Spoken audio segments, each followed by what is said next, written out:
Good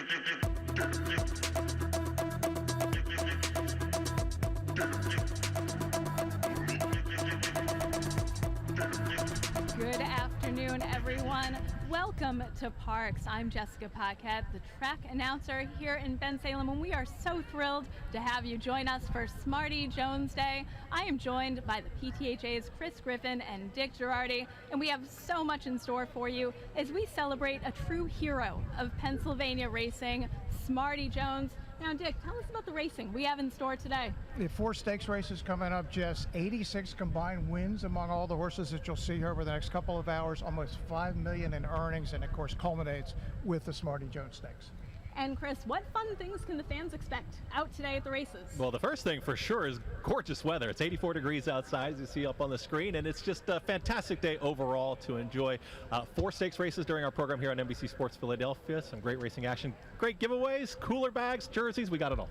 And there's really something for everybody here, some great racing up ahead. And all of this could serve as a preview for the Pennsylvania Derby. Exactly. Almost all the races you're going to see are races that you'll see again in 4 weeks. Different names, but a lot of these are prep races for what you see on September 21st. PA Derby Day will be right back here on NBC Sports Philly, 4:30 to 6:30 on September 21. Now, one of the things I like seeing most is so many fans coming through the turnstiles. Some really happy, excited folks enjoying the races today. And Chris, what else are we looking forward to? Yeah, I mean, speaking for the PTHA and Jeff Matty and Mr. Bob Hutt, of course, to put this program together and be on NBC Sports Philadelphia. Added coverage. Dick is a veteran. He is very used to this type of programming, and he's going to kind of help bring me along as we talk about some of those stakes races later. But yeah, just the fans being out here. Free parking, free admission. You just come out, enjoy a great day of racing, and we caught a little bit of a break with the weather. Like I say again, with the great sun outside, the walking ring in behind, all these great items you see right in front of us. I don't know if I've sold you enough. Get on down here if you're still sitting around watching us on TV right now. Well, the hats will be for Pennsylvania Derby Day, and we didn't quite get this kind of beautiful weather on last year's Pennsylvania Derby, but we are enjoying every moment of it today.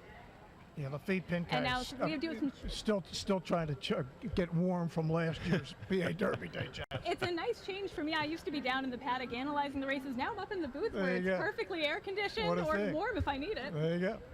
We do have some changes coming up here in race number 6. Scratch number 1, Film Star. Scratch the 4, Tuskegee Airman. A jockey change on the 5, Amity Road to Eliseo Ruiz. And scratch number 6, Sevens 11.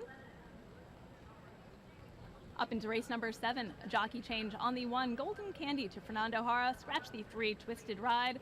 A jockey change on the 6, Scaramouche to Jose Lescano, who's won 2 races already today. And we will have a late jockey change coming up on Praetorian Guard. Dexter Haddock is off his remaining mounts. In race number 8, scratch the 2, Bella Queen. Scratch the 4, Pure Lore. Race number 9, scratch the 2, Catalytic. Late jockey change coming on number 6, Just Step On It. And now, let's take a look back at some Smarty Jones memories coming up. We'll be sharing these throughout the card. We all have a very special Smarty Jones memory.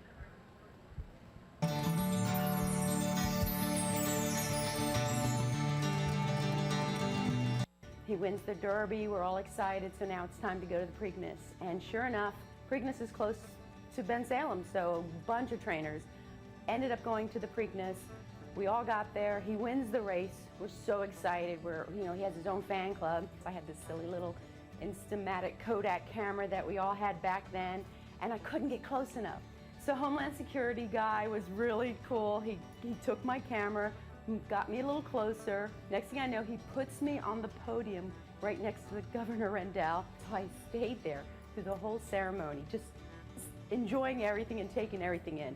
It was a very exciting time. Very exciting. I remember before he actually went out to Kentucky, I'm very good friends with Stu Elliott, and I remember just wishing him luck, saying, hey, good luck, just kind of going, can't believe you made it to the Derby. And to watch him actually physically win the Kentucky Derby was crazy. It was awesome for Bensalem, awesome for Philly, awesome for Pennsylvania. They had him training here in the morning. They would shut everything down, and crowds would come in, and people were going nuts every morning just to watch Smarty Jones train. It was a hometown horse with a hometown jockey and a hometown trainer.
The horses are now making their way onto the track for race number 6, Daily Double, Pick 3 Exacta. No trifecta, no superfecta. This race starts the 50-cent Philly Big Five. It's the $75,000 Mayor's Mile Stakes. They're going 1 mile. It's for 3-year-olds and up. Post time is 7 minutes away. Number 2, Concealed Carry. Louis Acasio aboard for Lewlander Jr., owned by Brand Jam Stable and Dave Clark. Number 3, Adero. Abner Adorno in the irons for John Service, owned by Car Guys Racing, LLC. Number 5, Amity Road. Eliseo Ruiz aboard for Elliot Soto Martinez, owned by Rolando Lima.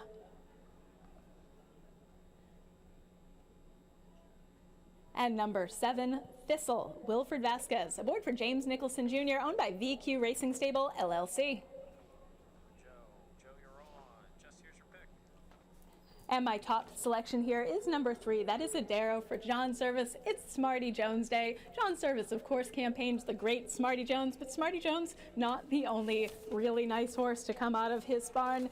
And Adero likes this racetrack. He's been competing here for quite a while, coming in last seen on July 23rd. Authoritative win over a really competitive field. He's the kind of horse, he's only had 1 blemish on his record this year. And I'm a forgiving sort of person. I think that race can be overlooked. That was tough company, graded stakes company in New York against this group. He's tactical, he's versatile. I think he'll sit a good stalking trip, but he's quick enough to go right to the lead if needed. He's 3-5. We are 6 minutes away from race number 6, scratch number 1, number 4, and number 6. Post time for the Mayor's Mile, 6 minutes away. Coming up in race number 6, scratch number 1, Film Star, the 4, Tuskegee Airman, a jockey change on the 5, Amity Road to Eliseo Ruiz, and scratch number 6, Sevens 11.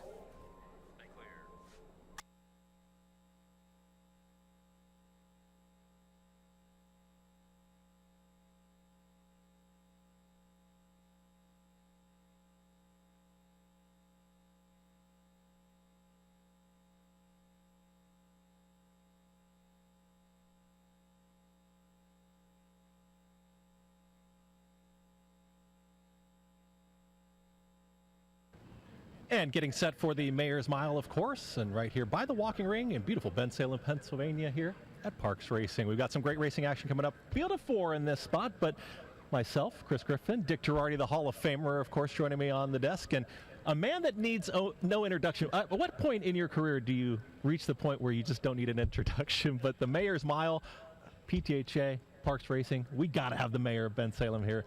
Mr. Joseph DiGirolamo, welcome. Well, Parx. it's great to be here. It's hometown. Remember when the track was built? And it's an absolutely beautiful track. And I can't believe the condition they kept this place in for horse racing. And if it wasn't for horse racing, there'd be no casinos. So we're very, very proud of that. So the thoroughbreds have always been in my heart. I love the thoroughbreds. I love to watch them. I love, not so much betting too much anymore, but I love to watch them. Bet a little bit, try to control myself. There you go. So, Mr. Mayor, this is Smarty Jones Day. We got the Smarty Jones Stakes coming up. Take us back 20 years ago. What was it like in the spring of summer of 2004? I got to tell you, with Smarty Jones, he actually put us on the map. And Philadelphia. I mean, he was a hometown, just like the Eagles, the Phillies, the Sixers, and the Flyers. He was the thing. Yeah. Smarty Jones, and actually I was going to name Street Road after him.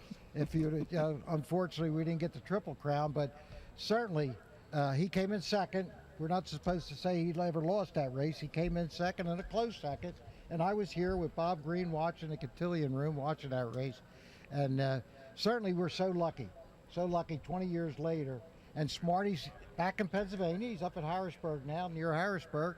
So we're very, very lucky. He's done a lot for us in this area. And for you, what are the fact that the track basically got the casino here? What has been the impact of the casino on the township and it like opened in like 2008? What's it been like since the casino's open? 2006, wasn't it? I think. 6 is when the slots came into the track. They were building the casino. Yes. Yeah. Well, it's certainly a great impact with the casino. They're a great business partner here. They do a lot for the community. I can't tell you enough what they do for us at the township. And we've been very, very fortunate. And I was very happy to be part of that. Mr. Mayor, we're going to take a look at the field here. It is the Mayor's Mile, and you're going to be joining us in the winner's circle for the trophy presentation. Dick, as we take a look at this field, and the scratches in here as we take a look at the field and take a look at this race. Adaro is the one taking all the action. You heard the number 3, 4-year-old gelding for John Service, who obviously does a lot on this Smarty Jones day, of course, and training, Smarty Jones. But Dick, is it as easy as the favorite in here? And we're taking a look at the 3 right now. What were your thoughts on Adaro? Is this an unbeatable favorite? Yeah, he is not unbeatable. I don't think it's that easy, Chris. I think, look, 3 to 5. I'm actually a little surprised he was that big a short a price. But having said that, he comes off a 96 buyer. And look, this is Smarty Jones Day on the 20th anniversary. Doesn't John Service have to win a race today? It just sort of should be preordained. Get him in the winner's circle. Yeah, and also Amity Road, the number 5, sitting at 3 to 1. It really, you get outside of Adaro, you get quite a little bit of value in a 4-horse field. But taking a look at the 5, look at that last effort. 10-length winner. Do we see some regression? Do we continue to see maybe this horse is really moving in the right direction? If he can come back to that race, Chris, it was the end of July. That's a race that can certainly win. That's why I'm thinking Adaro's by no means a cinch at 3 to 5 here. There's other quality horses. Only 4, but it's like you're looking at the race, you go, there's really no horse you feel comfortable saying that horse can't win this race. It's kind of wide open. Concealed Carry for Lou Linder Jr. as you do see the horses start to head to the gate. Maybe a quick last couple notes, the 2, the 7. Do you see any upset chance there? Less likely. I do think Adaro is the most likely winner. The fans are pretty smart out here. They can identify who's the horse who figures to get there, but we've watched enough horse races, and the mayor has watched them too. If this was as easy as it looks in 1 to 2, we'd all be begging. Before Mr. Mayor and I head to the winner's circle, who do you like? The 2? Is it as easy as the 3? John Service, I've known for many, many years. I'm going with him. I think Adaro's the one to win this race. He'll win. Mayor, it's over? Just mark it up. Just send him to the winner's circle. He didn't even have to run. He can just turn right, go into the winner's circle. I like it. Perfect. All right. Mayor DiGirolamo joining us, our Mayor of Bensalem. It's a wonderful privilege to have you joining us here on the desk. Privilege to have you join us in the winner's circle to present the trophy later. It's just an honor to be sitting next to you and get to know you as well. You're giving me a tour of the city right while we were sitting here. You've been here a long time, but you're a wonderful man. We're just lucky to be here, and this is a great facility here, and I hope people come out for the Derby. Don't forget the Derby's coming. And for the people that don't know, the mayor grew up on a farm. Yep, right here. Went way back in the day, yes? Yep, way back. Before the strike. I grew up on a beach in California. Let's send it up to the booth here. The Mayor's Mile coming up. Jessica Paquette, track announcer, here with the call. The horses are now at the starting gate. Concealed Carry, the first to load. Adaro is next.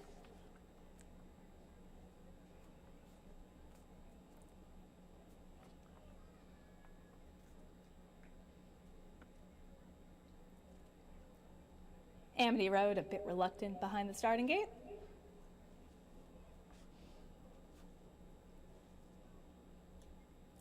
And Amity Road, he's going for his 3rd straight win. He's now in. Now we're just waiting on Thistle.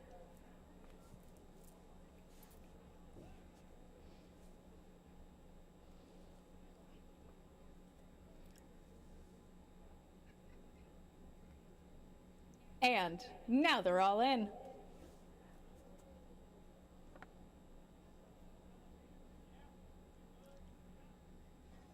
Off and racing in the Mayor's Mile, a flawless start for this field of 4. In between horses, Adaro, some speed. Concealed Carry shoots out to have his say early, and those 2 are going to hook up as they make their run into the first turn. Concealed Carry, then it's Adaro back to Amity Road. He's in 3rd. Thistle, the gray, he's in 4th, but not too far off. He's about 4 or 5 lengths off the front running. Concealed Carry, who's managed to put some daylight between himself and Adaro. They go through the first turn. It is Concealed Carry. Adaro, Amity Road, he's in 3rd. and Thistle still in 4th. A moderate 24-3 for the opening quarter. They begin their run down the backstretch. Concealed Carry now has about a length and a half over Adaro in 2nd. Amity Road continues on in 3rd. Thistle not far off in 4th, and the order remains largely unchanged. They go down the backstretch in the Mayor's Mile, and Adaro trying to get a little bit closer. Concealed Carry finding a bit more. He's keeping Adaro at bay for now. Amity Road, he's in 3rd. Thistle still in 4th. 4 in a line, about 4-5 lengths covers this field tip to tail. 48-2 for the half. They go into the far turn and Concealed Carry let out a notch. He's keeping Adaro at bay. In third, a clear-cut third, Amity Road and Thistle. He'll have his work cut out for him at the back. He's losing some ground. Concealed Carry, Adaro has gotten the cue from Abner Adorno, and he's now looming on the outside as they go through the far turn. A quarter mile left to go. Concealed Carry has done it well within himself so far. Now he has to brace for the challenge of Adaro, who looms to his outside. Concealed Carry being asked for a little bit more on the outside. Adaro trying to grind him down. Amity Road getting in gear late. Concealed Carry is digging in. Adaro with another try on the outside. A 16th left to go. Concealed Carry, Adaro looming on the outside. Concealed Carry and Adaro, those two hit the wire together. Photo for the win. Adaro, Concealed Carry, then back to Amity Road in the Mayor's Mile. Final time 1:37.3. Hold all tickets until race 6 is official.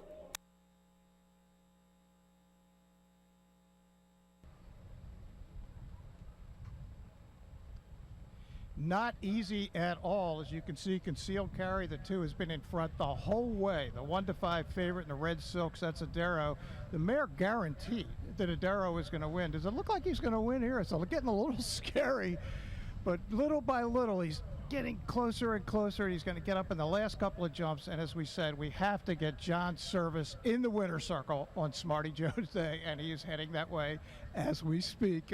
As Adaro comes off that huge 94 buyer and does it again. Here's another look, the ground level look. Adaro just getting by. If you like a horse race, you want to see two horses really going at it almost from the start.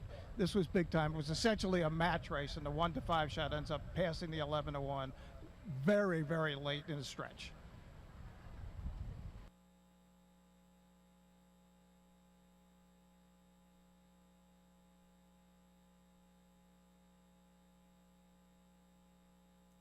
Three, 2, 5, and 7. Number 3, Adaro with the win. The 2, Concealed Carry over the 5, Amity Road, and the 7, Thistle, 4th.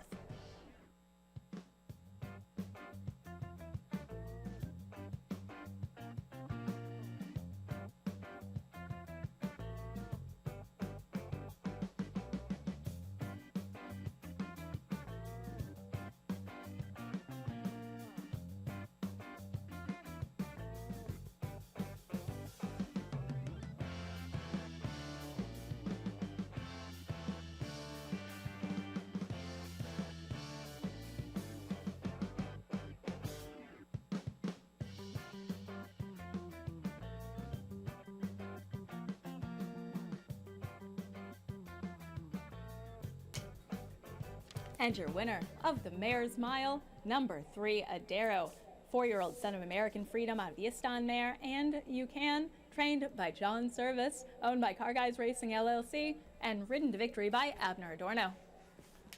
This is this 4-year-old gelding's 8th career victory.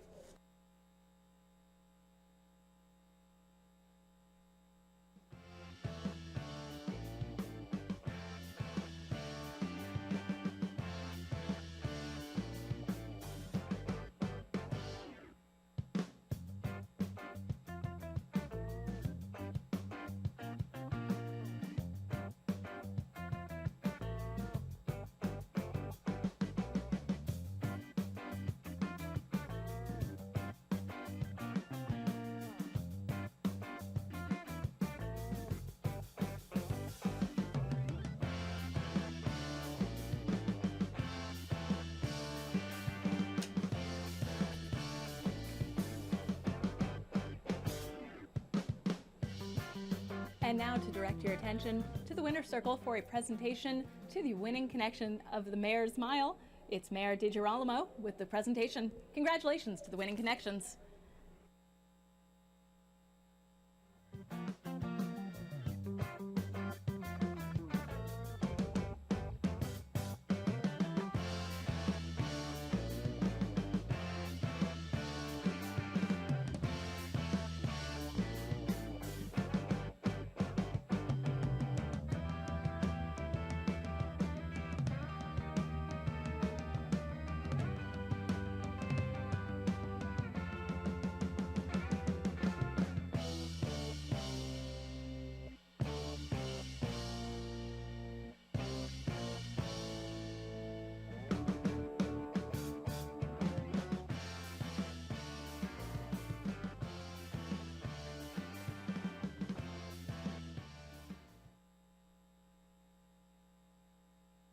And results for race number 6, now official. The 3 Adero, 240, 210, 210.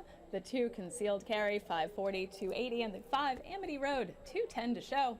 3-2 exact, 620. Double 2 and 3, 760. The pick 3 returned $22.10. Refunds on the Tri and Superfecta wagering. Up next, race number 7. Changes. The 1 Golden Candy will be ridden by Fernando Jara. Scratch the 3 Twisted Ride. Jockey change to be announced on Praetorian Guard number 8, and a jockey change on the 6 to Scaramouche, Jose Lescano. We have the stakes, the state representative sprint stakes, daily double, pick 3, exacta, trifecta, superfecta wagering, as well as the start of the late pick 4 coming up in 22 minutes. Off and racing in the Mayor's Mile, a flawless start for this field of 4. In between horses, Adero, some speed. Concealed Carry shoots out to have his say early, and those 2 are going to hook up as they make their run into the first turn. Concealed Carry, then it's Adero back to Amity Road. He's in 3rd. Thistle, the gray, he's in 4th, but not too far off. He's about 4 or 5 lengths off the front running. Concealed Carry, who's managed to put some daylight between himself and Adero. They go through the first turn. It is Concealed Carry. Adero, Amity Road, he's in 3rd, and Thistle still in 4th. A moderate 24 and 3 for the opening quarter. They begin their run down the backstretch. Concealed Carry now has about a length and a half over Adero in 2nd. Amity Road continues on in 3rd. Thistle not far off in 4th, and the order remains largely unchanged. They go down the backstretch in the Mayor's Mile, and Adero trying to get a little bit closer. Concealed Carry finding a bit more. He's keeping Adero at bay for now. Amity Road, he's in 3rd. Thistle still in 4th. 4 in a line, about 4-5 lengths covers this field tip to tail. 48 and 2 for the half. They go into the far turn, and Concealed Carry let out a notch. He's keeping Adero at bay in 3rd, a clear-cut 3rd, Amity Road, and Thistle. He'll have his work cut out for him at the back. He's losing some ground. Concealed Carry, Adero has gotten the cue from Abner Adorno, and he's now looming on the outside as they go through the far turn. A quarter mile left to go. Concealed Carry has done it well within himself so far. Now he has to brace for the challenge of Adero, who looms to his outside. Concealed Carry being asked for a little bit more on the outside. Adero trying to grind him down. Amity Road getting in gear late. Concealed Carry is digging in. Adero with another try on the outside. A 16th left to go. Concealed Carry, Adero looming on the outside. Concealed Carry and Adero. Those 2 hit the wire together. Photo for the win. Adero, Concealed Carry, then back to Amity Road in the Mayor's Mile.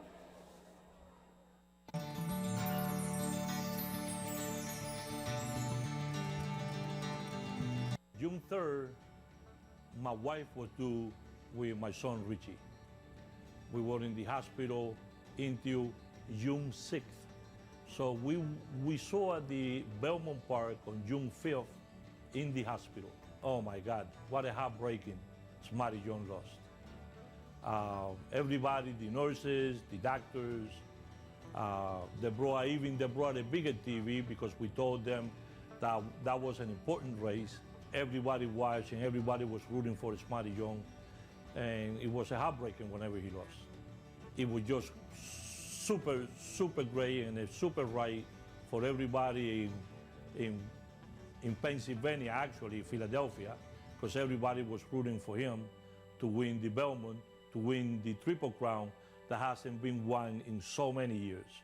I was at a trade show out in Seattle, Washington. I knew the Kentucky Derby post time was coming up, so I had to find a reason to go back to my hotel room. So I had to make up something to my boss. Went back to the hotel room, went nuts. We know what happens in the Kentucky Derby is that huge win. My mom's a big influence in me getting into horse racing, so I watched the Belmont Stakes with her and my stepdad. We had t-shirts. We were just so grateful to Smarty Jones, and he's such a legend here and a big reason why we are so successful here with Pennsylvania horse racing.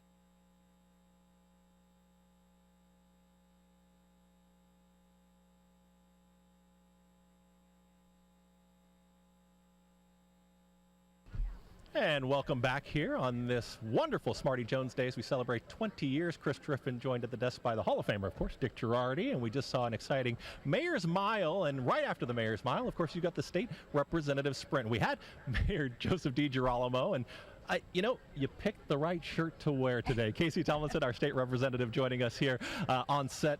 Welcome to Smarty Jones Day, and welcome and thank you for being here at Parx. Thank you so much for having me. I'm happy to be here. Yeah, looking forward to a great race coming up. You're going to present the trophy as well, but joining us here on the desk, and Dick, obviously talking about what our state representative means to be here today. Yeah, no question. Casey, you have memories. You would have been a teenager, but you have certainly memories of your dad, Tommy Tomlinson, the state senator, helping to get the casino here, and you certainly have memories of Smarty Jones 20 years ago. As a teenager, what do you remember from 2004? So I was about 15 when Smarty Jones had his, epic year. And I'm a horse girl at heart. I've been showing and riding Morgan horses for over 20 years. And I can remember right before that movie Seabiscuit came out. And then I can remember thinking, oh my gosh, we have our very own Seabiscuit here in Ben Salem. And it was, the whole vibe, that Ben Salem, Bucks County, the whole entire state rallied around Smarty Jones. I was very, very lucky. Dad and John Service had a great relationship. He invited us back to the barns, and I got to meet Smarty Jones. It was just an incredible experience for this town, and just a once-in-a-lifetime type of thing. So it was really cool. Casey, this is your district. We're in it. What does the casino and the racetrack mean to not only your district, but the whole state? The impact is insurmountable. 23,000 jobs, over 1.6 billion in economic impact, 68.8 million in annual tax revenue, and my favorite, 1.3 million acres in preserved and open space. So you can't say enough about it. And Dad was very strategic and smart. This track's been here forever. When we brought gaming into the fold, we wanted to make sure that the horse racing industry was included and protected, and we were able to do that, and it's thrived. If you look at this place today, it's packed. Not many people can say that they can drive a few miles and go see a horse race for the afternoon. So we're very lucky. These people here, they're my constituents, they're my friends, they're my neighbors. It's just a true honor to have this racetrack here, and we're very proud of it and very supportive of it, so it's very exciting. Honored to have our state representative, Casey Tomlinson, joining us here for the state representative sprint. Great racing action still to come. Thank you so much for joining us. Thank you guys for having me. Wonderful to have that. It's coming up next. We're going to talk to Jessica Paquette. Take a look at the field for today's 7th. Let's take a look back at Smarty Jones's historic career, which included a run at the Triple Crown. He won the Kentucky Derby, he won the Preakness Stakes, and then at Belmont Park, he fell just short of immortality with a defeat in the Belmont Stakes. Now, we all have a Smarty Jones memory, and I was at Belmont Park that day, and I'll never forget the way the crowd went silent. The place was packed, the crowd was going wild, and when it became clear that there was going to be no Triple Crown winner that day, you could hear a pin drop. Though that defeat denied him a Triple Crown, it did nothing to tarnish his legacy. Smarty Jones had an incredible career, and an incredible career as a stallion as well. Now, let's take a look back. Enjoy this historic piece. In the annals of horse racing, few names ignite the imagination like Smarty Jones. This chestnut colt, bred from humble beginnings, would capture the hearts of millions and embark on a journey that would forever etch his name in racing lore. Born in 2001, Smarty Jones was a product of the breeding expertise of Patricia and Roy Chapman. Under the watchful eye of trainer John Service, the colt began to show extraordinary promise.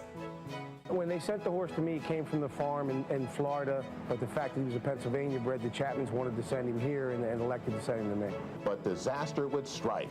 While schooling at the starting gate at Philadelphia Park, Smarty reared up and cracked his head. His early victories were impressive, but it was the $5 million Arkansas Derby Challenge that would truly set the stage for his historic run. Oaklawn Park had upped the ante with a $5 million bonus for any horse that could win the Rebel Stakes, Arkansas Derby, and Kentucky Derby. Smarty Jones, with his undeniable talent and heart, was up to the challenge. He stormed to victory in both races, positioning himself as a formidable contender for the Triple Crown. The nation held its breath as Smarty Jones entered the starting gate for the Kentucky Derby. The odds were in his favor, but the race is never guaranteed. As the gates opened, Smarty Jones displayed incredible determination, fighting his way through the pack to claim victory. Look up at the top of the sprint. Lionheart is all heart. Smarty Jones is all out. And those two deadlocked at the 8th pole. And Smarty Jones is roused to the lead by journeyman jockey Stuart Elliott. And they have taken the lead away from Lionheart. Farther back, And here is the first undefeated winner of the Kentucky Derby since Seattle Slew in 1977. Smarty Jones has done it. With that win, he not only secured the Triple Crown's first leg, but also earned the coveted $5 million bonus. America was captivated. Could Smarty Jones become the first Triple Crown winner since affirmed in 1978? The pressure was immense, but the Colt and his team were undeterred. The Preakness Stakes was a mere 2 weeks away. Smarty Jones responded with a breathtaking performance. Jones has taken the lead. It is Smarty Jones in front. Lionheart doing his best, but he's second. Rock Hard 10 is third as they come into the final furlong of the 129th Preakness, and it is Smarty Jones. He's pulling away. He's pulling away to win impressively here. Rock Hard 10 second on the inside. He's going to win by a colossal margin. Here is Smarty Jones. He wins the Preakness by a dozen lengths. He remains undefeated, leaving his competitors in the dust and securing the second jewel of the Triple Crown. The Belmont Stakes loomed large, the final jewel of the Triple Crown. The nation held its breath. It's been 26 years. It's just one furlong away. Birdstone is in upside front. They're coming down to the finish. Can Smarty Jones hold on? Smarty Jones, despite a valiant effort, fell short.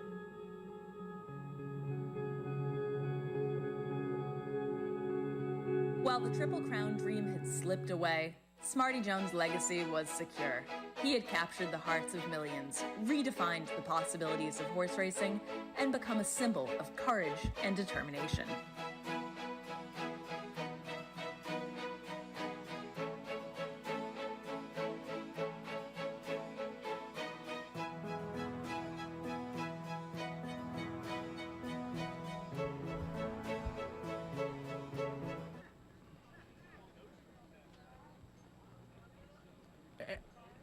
And here we are back at Parx as we get a chance to take a look at the PA Derby. And where's the sun? You can't see the sun there, but take a look at the 2023 Derby and Saudi Crown. And this was an impressive effort. Obviously, we had that wet weather, but what'd you think of that race last year as we take a look at it? Yeah, really impressive. Look, he was the favorite, Chris. He should have been. He'd been in against all the best 3-year-olds, and he looked like Lone Speed, Cox and Giroux, and it went out exactly as it's planned. You don't see that very often in this game, but this race went exactly according to form. And you did mention trainer Brad Cox, who's had a lot of success, obviously, sending horses right here. And we look at today as not only Smarty Jones Day, but a preview for those big races coming up on September 21st, the Pennsylvania Derby and Cotillion Day.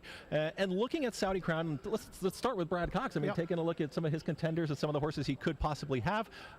Does he have some horses that really look like they could make a charge? Yeah, Dragoon Guard is going to be his big horse in here. Chris won the Indiana Derby, won the West Virginia Derby. I was texting with Bob Baffert the other day. I said, you got anything for us? Of course, Bob's had a lot of success in the race. He said maybe Muth, who hasn't raced in quite a long time. Remember, he was going to run the Preakness, and then he didn't make it. Possibly Imagination for Baffert. We know we have Seize the Gray, Wayne Lucas, the Preakness winner. He's definitely coming. And the Santa Anita Derby winner, Stronghold, Phil D'Amato just announced his next race will be here in the Pennsylvania Derby. And that's just for starters. We're obviously going to get their fees paid for the horse that wins the Smarty Jones today. And we may get, hopefully, some horses out of the Travers as well, which is going to be later on today. Yeah, of course, the Travers being run at Saratoga right after some of our races here run this afternoon. And it should be interesting to see some of these 3-year-olds, but it looks like a strong field shaping up, and the coach, of course, being here. That's always a good thing. Yeah, it's always great to see Wayne. And Ken McPeak has told me without any question, Torpedo Anna's next race is going to be here after today. Of course, she's running against the boys in the Travers today. Her next race is going to be here. The question, Chris, is which race is it going to be? Right now he's thinking Cotillion, go back with the fillies, but if they win the race today, he gets that $50,000 bonus, the trainer bonus and the owner bonus for just starting in the Pennsylvania Derby. So Bruce Casella talked to Kenny last night, their fraternity brothers, and Kenny said, you know what, we might just enter both and then take a look. So we'll see. But either way, we're getting Torpedo Anna here on the 21st. If the racing action wasn't enough, you see up on your screens right now, and you take a look at our special ambassadors. There was Charlie Manuel, Brad Litch, Phil Martelli joining us on site. All those great stakes races as well. $100,000 stakes races. Now you see it going up, and of course the two $1 million events. Right, and the races you just saw, all the races you're about to see, and one you already saw, are prep races for those races. There's fees involved. That if you finish in the top three, you get paid. So this is a big day in its own right, but it all sets up for the 21st. And we always encourage you folks at home that are watching us right now on NBC Sports Philadelphia, if you couldn't make it out today, of course, come on back and join us. It's still free parking, free admission, great racing action, top connections that you see on a national landscape. They all descend and they arrive right here in Bensalem. No question they do, Chris. We're about to have a post parade for the next race, the State Rep Sprint, which is a really cool race. I mean, there's a lot of fast horses in there. Not an easy race at all. All right, we're going to find out what happens here in the State Representative Sprint. We got horses on the track. That means we got to throw it up to track announcer Jessica Paquette with the post parade. It's coming up, $75,000, race 7. The horses are now making their way onto the track for race number 7, Daily Double, Pick 3, Exacta, Trifecta, Superfecta wagering, as well as the start of the late Pick 4. It's the $75,000 State Representative Sprint Stakes, going 6.5 furlongs, 4-year-olds and up. Post time, 6 minutes away. Number 1, Golden Candy. Fernando Jara aboard for Horacio de Paz, owned by DEA Thoroughbred Racing LLC.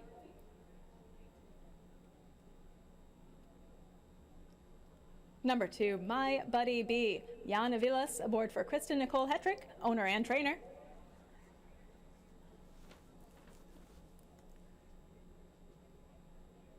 Number 4, Speedy Bolt. Eliseo Ruiz aboard for trainer Lou Linder Jr., owned by Over the Moon Racing Stable LLC.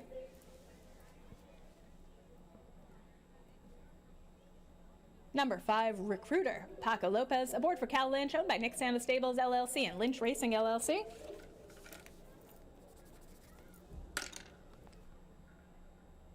Number 6, Scaramouche. Jose Lescano aboard for Guadalupe Preciado, owned by Nicholas Camerano Jr.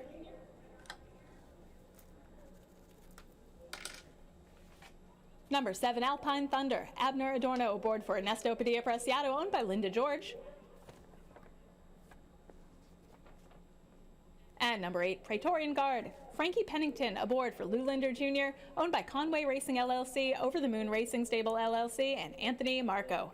Post time for race number 7, the State Representative Sprint, 5 minutes away. And my top selection here is number 8, Praetorian Guard. I have to admit, sometimes I put on my fan hat just a little bit, and this horse has really won me over the past couple of years here at Parx. It's been fun to watch him develop, and I know his recent form hasn't been that great, but when I got to catch up with Lou Linder Jr., he mentioned that this is a horse that does like that the temperatures are getting a little bit cooler. I am also a runner. I like running when the weather gets a little bit cooler as well, and I think this is his day, his weather, and his pace setup at 8-1.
getting set here for the state representative sprint, and you do take a look at the number 5, currently at even money and Recruiter, and this is going to be your favorite right now. It looks like a pretty significant favorite as well. Yeah, even money at this point. Chris, this is a good field. 47 combined wins, $2 million in earnings. Recruiter trained by Cal Lynch, who was here for years.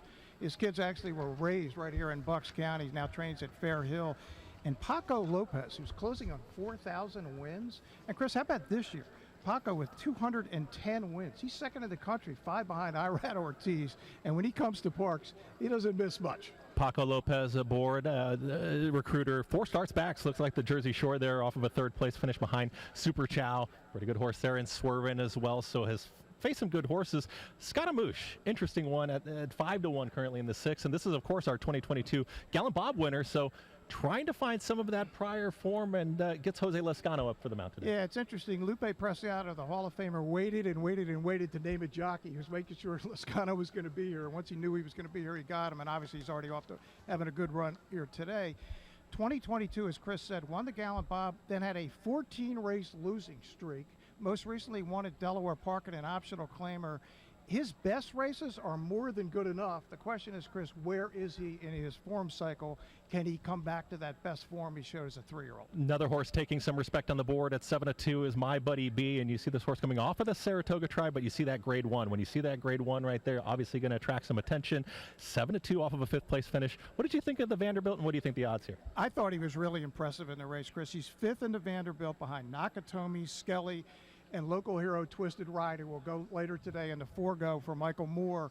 And a great claim for 25,000, 3 races back. They just finished 5th at a grade 1. So, yeah, he's certainly a contender at 3.5-1 as we near post-up. Those seem like some of the main contenders in this spot. Of course, Frankie Pennington picking up the mount on the number 8, and Praetorian Guard sitting at 10-1. The field is going to be loading 6.5 furlongs, kind of that specialist distance a little bit. Yeah, right? It is a specialist distance. The Praetorian Guard is interesting at 10. Lou Linder just missed winning the last race. He was in front the whole way. Lou's having a terrific year. He's top 5 in the standings, and Praetorian Guard at 10. But I think Recruiter should be the favorite. I don't know about even money, but where's the mare? Can we get another guarantee from the mare after the last? Yeah, gave that guarantee. Adaro getting the win just narrowly there over concealed carry. 11-1 versus 1-5.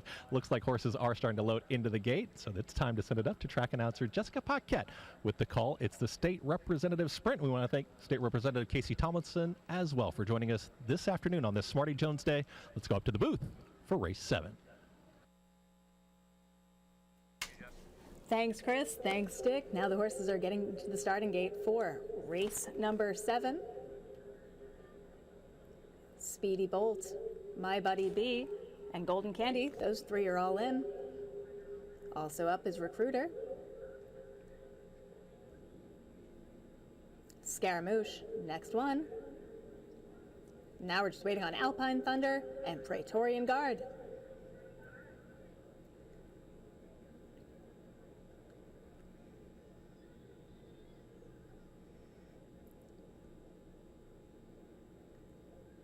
And now they're all in.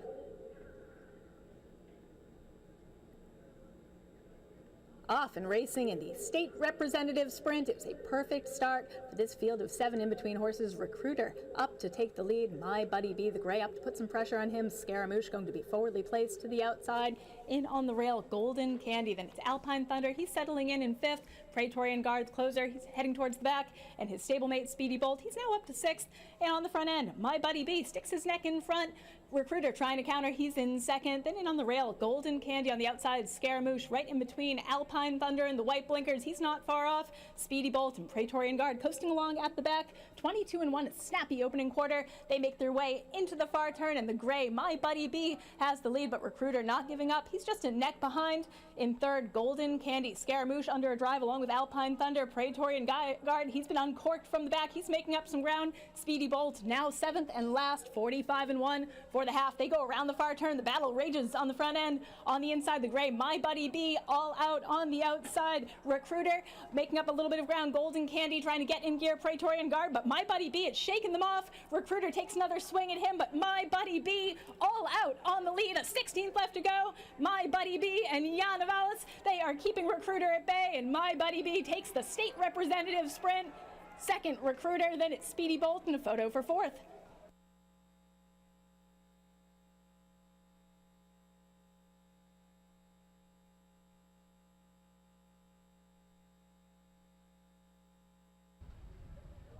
Yeah, another virtual match race. You see the gray horse there, the 2, My Buddy B, who's been in front all the way at 3-1.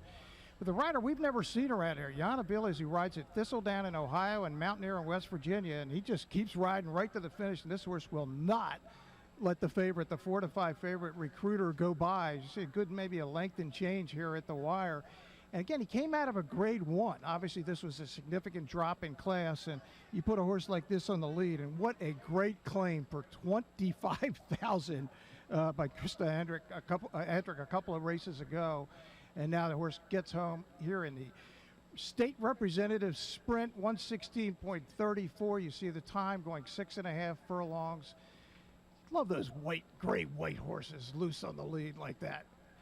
And we're halfway through the stakes races today, as you see the winner, My Buddy B, heading back to the winner's circle.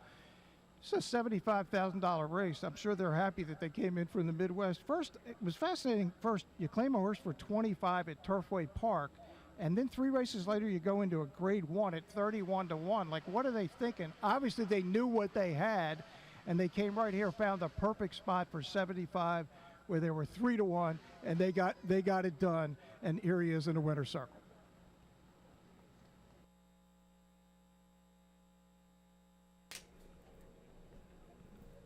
Two, 5, 4, and 1. Unofficial order. Finish number 2, My Buddy B, over the 5, Recruiter, the 4, Speedy Bolt, 3rd, and number 1, Golden Candy, finishes 4th. Now entering the winner's circle is your winner of the state representative sprint. That is number 2, My Buddy B, a 5-year-old son of Creative Cause out of the Bernardini mare, casting director, owned and trained by Krista Nicole Heatrick, ridden to victory by Yana Vilas. This is this 5-year-old horse's 9th career victory.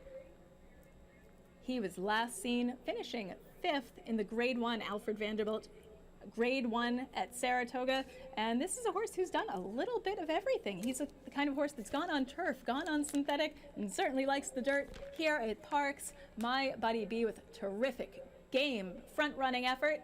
Yana Vilas again with the winning ride.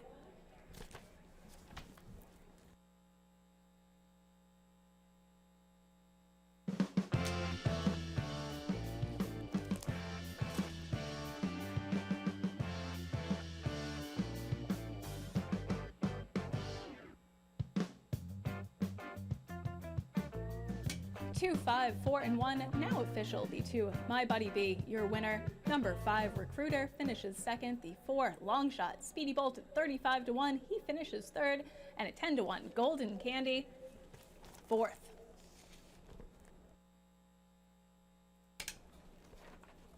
And coming up in the winner's circle, a presentation to the winning connections from State Rep Casey Tomlinson.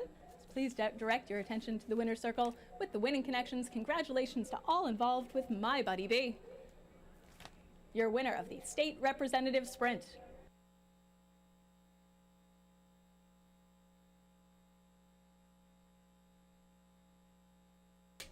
Results for race number 7, the 2, My Buddy B, 820, 340, 320, the 5, Recruiter, 260, 240, and the 4, Speedy Bolt, 680 to show, 2-5 exacta, 880, 254 trifecta, 85.70.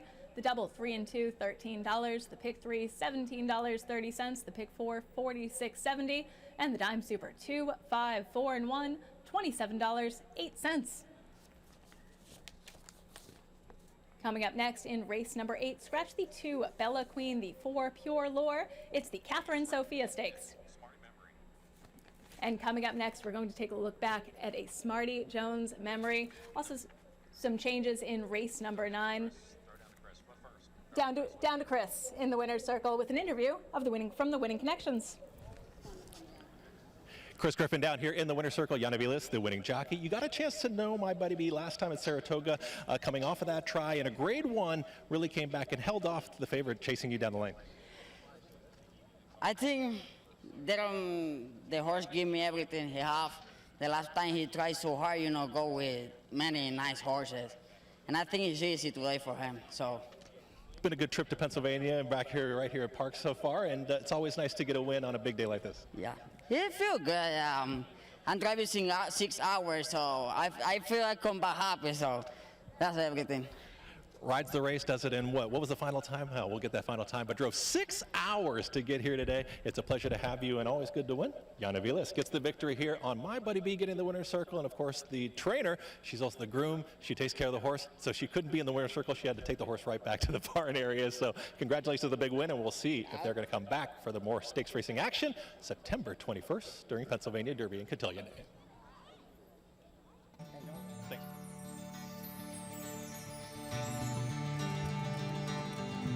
It was amazing because we get here to Philadelphia Park at the time, and helicopters above. There's, hundreds of people all over the place. I get into my car and I'm following the state troopers all the way to the line to New York, where we're going through, blasting through all the tolls, everything. And I have a camera on my shoulder as I'm driving. And we're going in across the George Washington Bridge, all the way to the Belmont Park, where people were waiting. There's probably 300-400 media there waiting for Smarty Jones to get there. And it was so cool because I was able to capture all that great footage of some really great people. From New York, Belmont Stakes was always my favorite race. We would go every year. We'd have a group of 20 people, family and friends. I've seen like 7 or 8 Triple Crown tries from Ali Sheba to Funny Side, Charismatic. And in 2004, there was energy. Over 120,000 people at Belmont. It was the largest crowd ever at Belmont. I was on the 3rd floor between the finish line and the 8th pole. We got great seats, Section O. I remember that. It's my last name, begins with an O, and a group of 20. And we were watching Smarty Jones, and the horse went off 1 to 5. We were sure that we were going to see it, and just got caught at the wire. It was really disappointing, to say the least. Being a fan of racing, I made my career in racing, and coming here to Parx, I got to meet John Service, great horseman. He's done a lot for the sport. Smarty Jones did a lot for the sport. Though we are still in the limelight, it would be nice to have another horse like that. Fingers crossed. It was crazy. It was a magical time, certainly the highlight of my time here at Parx. Coming into work every day, everybody coming in smiling, looking forward to what's going to happen next, and it truly was an amazing time. I remember when we sent Stewie and John and Chapman's off, we had some hats made up with Smarty Jones on it, just so so they would have something that they could wear. Fans were purchasing them. We continued that. Obviously, he won the Kentucky Derby, and this place was just nuts. It was nuts, and I mean, I've been here quite a long time. I've never experienced anything like that in my life. We went on to produce probably another 15,000 hats and T-shirts for the next 2 races. All the profits from that went to the Backstretch Relief Fund. And what got everybody excited, not just here, not just in Ben Salem, but all of Philadelphia, actually all of the nation. I mean, it was just a great story. Philadelphia, we were starving for a champion. We hadn't had a champion since the Sixers in 1983. So everybody just jumped on the bandwagon, if you want to call it. It was just, again, great time. Thoroughbred Aftercare is near and dear to my heart, and I'm so proud of the fact that right here at Parx, we have Turning for Home, an organization that helps find second careers for our equine athletes once their racing careers are in the rearview mirror. Enjoy this feature. We are very proud of Turning for Home. It started right here at Parx Racing in 2008, and there was a need for an aftercare program. So Turning for Home takes over the rehabilitation, retraining, and rehoming of all the Parx racehorses. In 16 years, we've never turned a horse away. Turning for Home was started in 2008 as the brainstorm of Mike Bellezzi as a reaction to public outcry. They were worried about horses going to the wrong places, and there was definitely a need for a transitionary program that took horses from racing to their second homes, and that's where Turning for Home fits in. The funding for Turning for Home is primarily the racehorse owners. Every time a horse runs at Parx Racing, $100 is contributed to our aftercare program that's going to protect these horses for generations to come. Our jockey colony was also the first in the country. Every time they win or place in a race, they contribute to aftercare, and the breeders do multiple things. But also, they're the first place that we turn when we're trying to transition these horses to another career. And then finally, of course, Parx Racing supports us at the PTA. It's kind of an all-in environment. I think anybody at the racetrack, anybody who makes a living with racehorses, sees the value in aftercare, and they want to see their horses do well. Navy Commander was a successful racehorse here at Parx Racing. He was trained by Butch Reed for Swilcan Stables, was the owner. He retired in 2020 and was sent down to South Carolina, partner farm Laura Anderson at Full Gallop, and now he's competing successfully with his youth rider, Leela, and they say he's very willing and very spirited and loves his job. At Turning for Home, we always stay in touch with our adopters. We check in through email, text message, we'll follow them on social media. We just want to see what they're doing and make sure that the horses are still good. Our horses don't always have to be eventers. Some go off and do dressage or therapy work with veterans and children. Some do Western events like barrel racing and roping. There's so many things that our horses can do after the racetrack. This year on Labor Day, we're having our Turning for Home Day, and Turning for Home Days is a great day. We come every year and celebrate aftercare, and this year our theme is the partner farms, because we can't do anything that we do without our partner farms who actually take these horses and show them what they can do in their second careers. In November, Turning for Home is very proud to partner with Second Call, the aftercare program at Monmouth Park, and we're going to have our first all-thoroughbred showdown. And the all-thoroughbred showdown is going to showcase what these horses can do now that they're not race horses anymore. Come on out to Parx and learn more about Turning for Home. Who doesn't love a good filly? I certainly do. And Catherine Sophia, she wasn't just good, she was great. Here's a look back at her incredible career. Enjoy these glimpses of greatness. A daughter of the prolific stallion Street Boss, Catherine Sophia possessed a rare blend of speed and stamina that set her apart. Her early career was marked with an impressive 4-race win streak, including victories in the Grade 2 Forward Gal and the Devona Dale Stakes at Gulfstream Park. They're into the stretch. Catherine Sophia runs for the lead on the outside and takes off. Catherine Sophia is pouring it on now. She has opened up suddenly to a 5-length lead over Dearest and Lewis Bay. Oh, this is one fantastic filly. Catherine Sophia wins the Devona Dale by about 7 lengths in the end. This flying filly captured the nation's heart with a thrilling stretch run in the Grade 1 Ashland Stakes at Keeneland. Catherine Sophia, narrow lead. Rachel's Valentina tries to respond. These two going at it down to the line, and a late run from Weep No More. Finishing third, she established herself as a force to be reckoned with. It was then her dominance in winning the 2016 Kentucky Oaks that solidified her status as a racing icon. Catherine Sophia has run away here. Catherine Sophia's got a 4-length lead as they come by the 16th pole. And Catherine Sophia will be very impressive, the winner of the Kentucky Oaks. Catherine Sophia, a name synonymous with speed, grace, and victory. A career that was a testament to her heart, talent, and the dedication of her connections.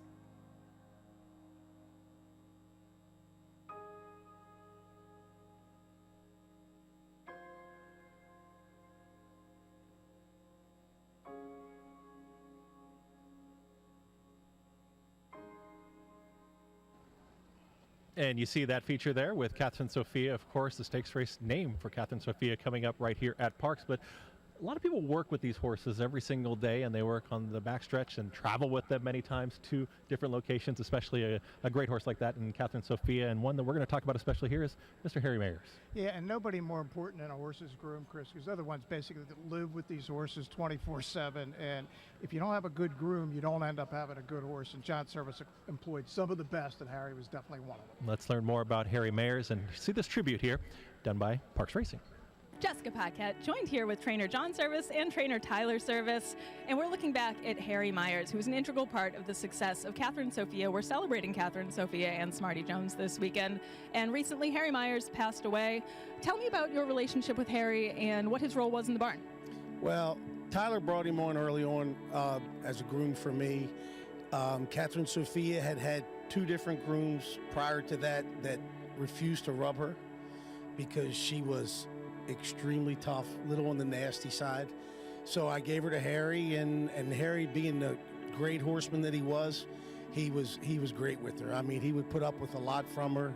And real quick, I tell you a story. He calls me one night, we're at Keeneland, 7:30 at night. I get a call from Harry. He goes, "Boss, I'm trying to get the night sheet. I can't even get in the stall. What do you want me to do?"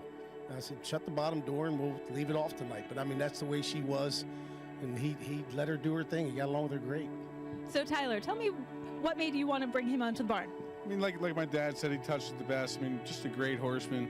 If we come in the morning, if one of his horses just a hair was standing in the wrong direction, he would see it and he'd come get us and let us know. But definitely taught me a lot, for sure. Tell me some of the things he taught you. Patience, one, and got to pay attention. That was his biggest thing. He said these horses, and her especially, she made you pay attention. If you weren't paying attention around her, she would hurt you.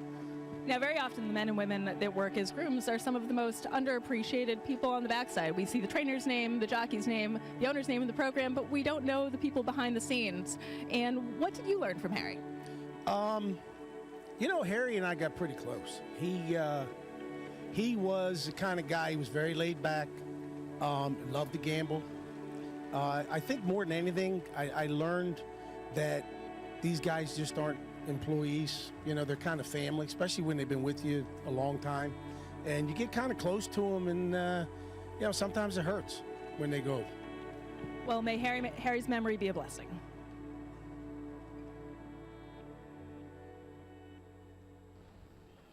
And we do remember Harry Mayers this afternoon, especially with the Catherine Sophia Stakes coming up. It's going to be 1 mile and 70 yards, $200,000 stake race, Dick. And taking a look at this race is the big prep for the cotillion, of course, and the Grade 1 cotillion with the 3-year-olds. And we see favoritism kind of possibly going back and forth between the 3 and the 6 Corb, and of course, Impel. Yeah, Corb for Todd Pletcher running really well off the layoff. And Impel is the one with the good paper. I mean, he's been in graded stakes, run well, Chris, over and over again. Brad Cox actually got her up here early. He was in the paddock yesterday schooling. So Brad Cox, no stranger, as we talked about earlier, won the PA Derby last year. And they're all hoping if they win this race, they get a fees paid entrance into the cotillion. And they're all praying that other filly up in New York, Torpedo Anna, does not show up for the cotillion, please. Torpedo Anna at the top of the division, but taking a look at Gunsong, taking a look at Corb, and we're going to take a chance to take a look at the horses as they come onto the track. But Gunsong, you go back to the Black Eyed Susan, of course, 3 starts back, wins at Pimlico there. Corb, maybe kind of the up-and-comer off of that 3rd place finish at Saratoga. Yeah, I think Gunsong really well managed by Mark Hennig. As you said, Chris, won the Black Eyed Susan, 2nd in the Monmouth Oaks. They've only run against Torpedo Anna once. They're stayed away from her. She got crushed in that start.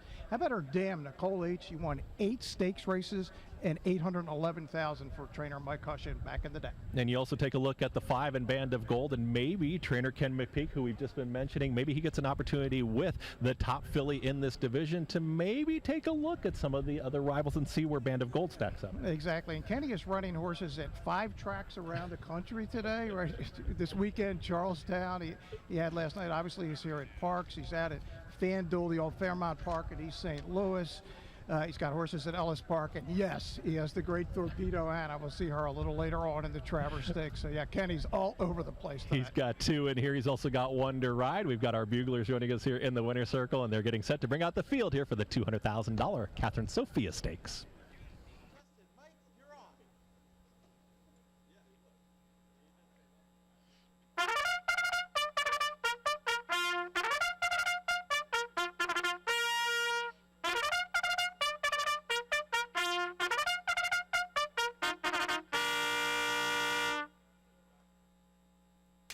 The horses are now making their way onto the racetrack for race number 8, Daily Double, Pick 3, Exacta, Trifecta, Superfecta wagering. It's the $200,000 Catherine Sophia Stakes. It's for 3-year-old fillies. They're going 1 mile and 70 yards. Post time, 7 minutes away. Number 1, Gun Song, ridden by Jose Lescano, trained by Mark Hennig, owned by R.E. Lewis. Arlie Lewis.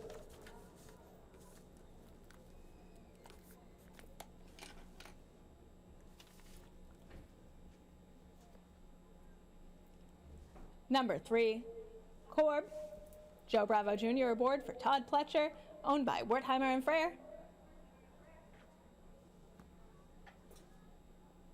Number 5, Band of Gold, Emmanuel Esquivel, with the ride for Ken McPeak, owned by Dixiana Farms.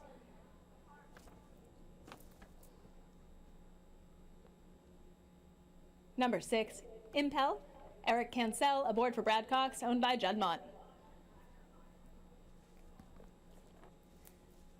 Number 7, Just Be Quiet, Fernando de la Cruz, trained by Robert Gorham, owned by Dr. Robert Gorham. Number 8, Wonder Ride. Paco Lopez aboard for Ken McPeak, owned by Walking Ale Thoroughbreds LLC. Post time for race number 8, the Catherine Sophia Stakes, 6 minutes away.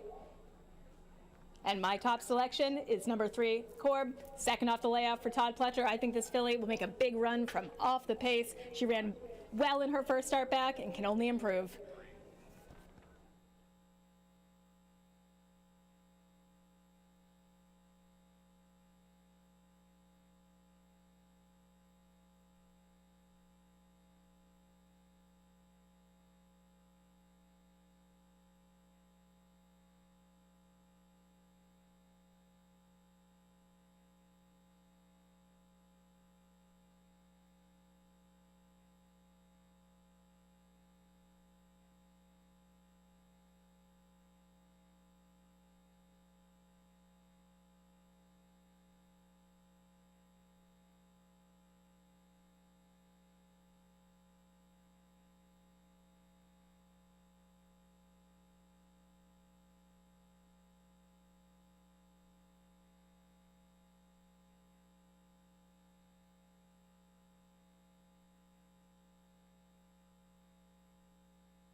What I remember most about Smarty Jones in 2004 is how he made people feel.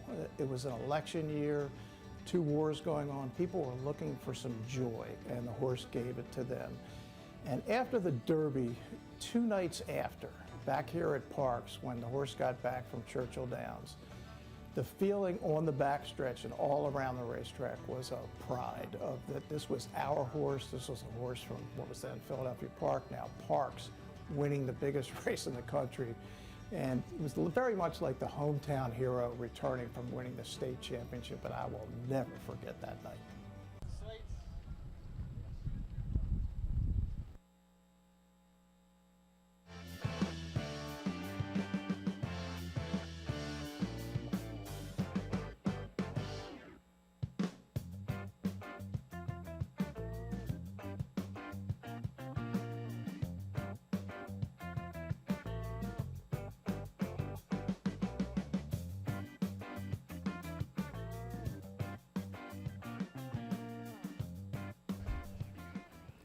And getting set for the Catherine Sophia Stakes. Who was that good-looking guy up there talking about Smarty Jones? That looked like our own Dick Girardi right there.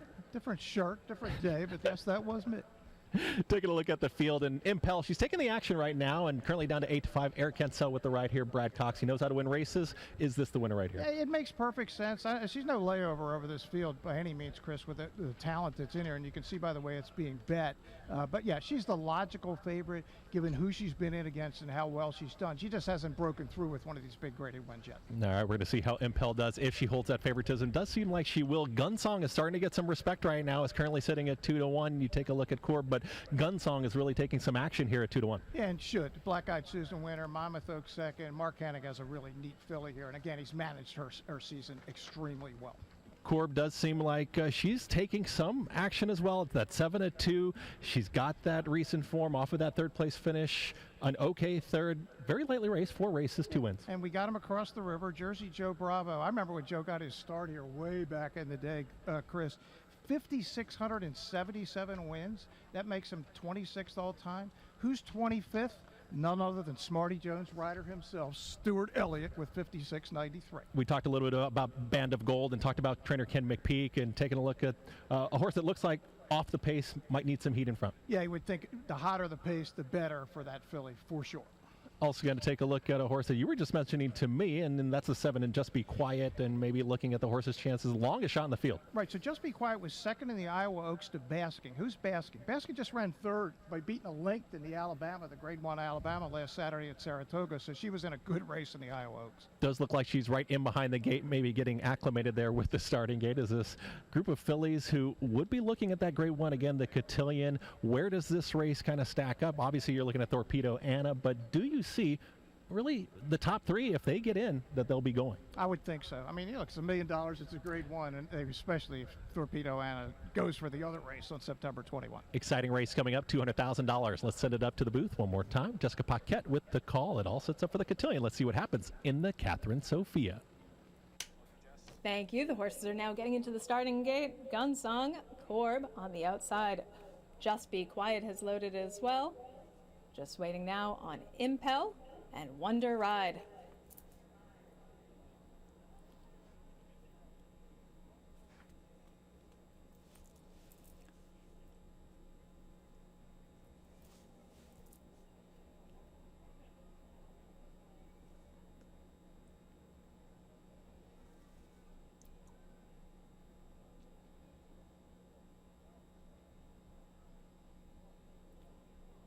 And Wonder Ride's now in.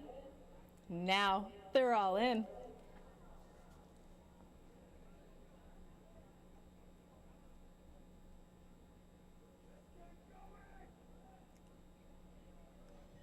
Off and racing in the Catherine Sophia Stakes. Corb broke a bit slowly on the outside. Wonder Ride had a tardy beginning, but she is up to contest the lead on the inside. Gunsong's going to have a say early, and Impel flashing speed as well. Wonder Ride, the gray filly, sticks her neck in front, but 3 across the track on the inside. Gunsong in between Impel. She's back to third. Wonder Ride pressing in second.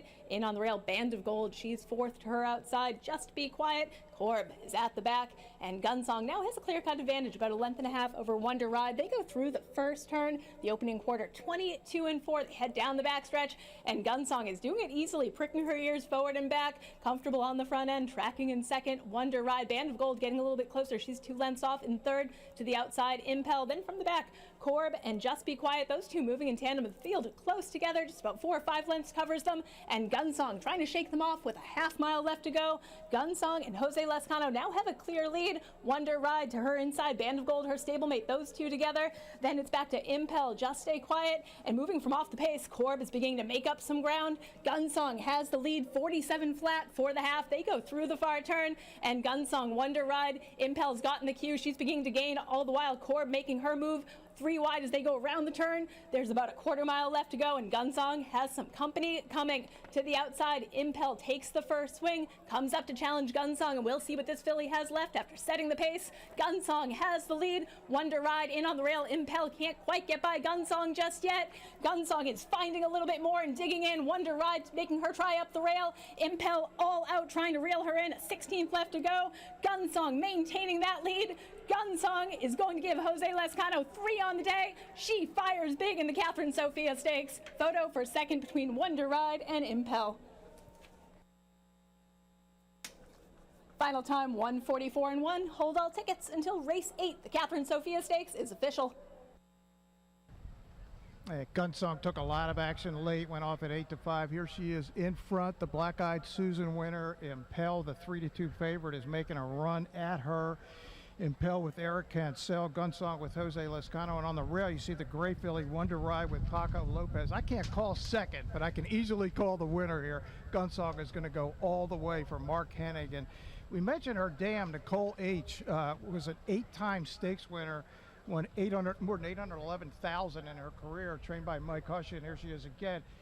Speed has been good in the races we've seen, right? We've had 2 wire-to-wire winners and almost a third of the Mayor's Mile. We almost had a huge upset here, but there's the, we love that at the end of it. We just stop it. It's like the perfect photo right at the end, and real good strategy. Look, when you have an inside post and you have a filly with speed, why not make the rest of the horses run to try to catch you? And they could never catch the 8-5 favorite. And it is the 6 Impel who did get second with the 8 Wonder Ride in third. So most of the way, Impel was a bigger favorite than 3-2. She drifted up a little bit at the end, and then right at the end, Gunsong took some action. So not a lot of money separating them, and not a lot of distance separating them at the finish line either. But again, we mentioned how well managed this filly was. She is a daughter of Gunrunner, the horse of the year, who actually ran her in the PA Derby before he became famous the following year as a 4-year-old. But Gunrunner is, of course, one of the great stallions in America, and he's got another really good one. And I got to believe that Mark Henning will bring back, given that there's fees involved, they bring back Gun Song for the cotillion, because there's really nothing left for 3-year-old fillies other than the best grade 1 around, the cotillion on September 21st. And Jose Lescano, he gave up a day at Saratoga to come down here to Parx, and he's pretty happy he did. He's winning with just about everything. He's picking up mounts here and there. I mean, he's a terrific rider who has ridden some of the better horses in the country at various times. And he's got himself back to the winner's circle, and he gets to pose for another picture today here at Parx. Maybe we can get him to be a regular here. He's probably liking it at Parx. It's a lot of money. This is 200 grand, 120 to a winner. I just picked up 12,000. Not a bad deal. Here they head to the winner's circle. 1, 6, 8, and 7. Your order finished: the 1, Gun Song; the 6, Impel; number 8, Wonder Ride; and the 7, Just Be Quiet, finishes 4th. But your winner in front-running fashion, number 1, Gun Song. She's entering the winner's circle. She's a 3-year-old daughter of gun runner out of the Mr. Greeley mare, Nicole H. Mark Hennig, trainer; R. Lee Lewis, the owner; and Jose Lescano with the winning ride, his 3rd trip to the winner's circle today here at Parx. This 3-year-old filly has now won 4 of her 8 career starts.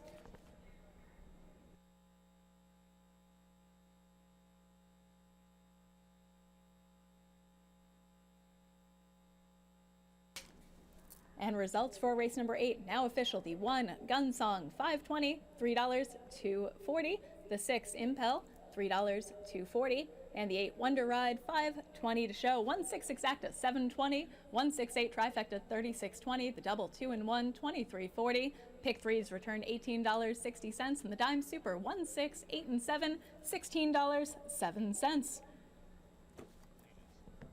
Up next, race number 9, scratch the 2, Catalytic; a jockey change on the 6, Just Step on It, to Jose Lescano. It's the Smarty Jones Stakes, daily double exacta, trifecta, no superfecta, coming up in race number 9.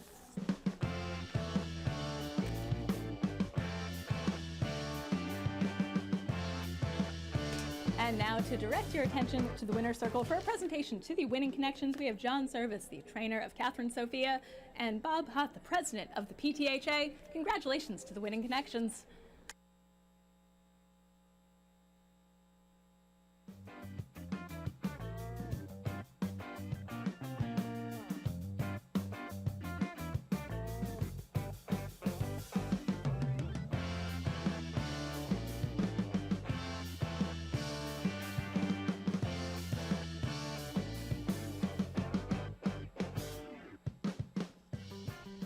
And Gun Song wins the Catherine Sophia Stakes right here at Parx Racing, and joined by trainer Mark Hennig. And we take a look at Gun Song off those last 2 tries, but forwardly placed. Nice ride by Jose Lescano, and she got to the front and kind of, that was it.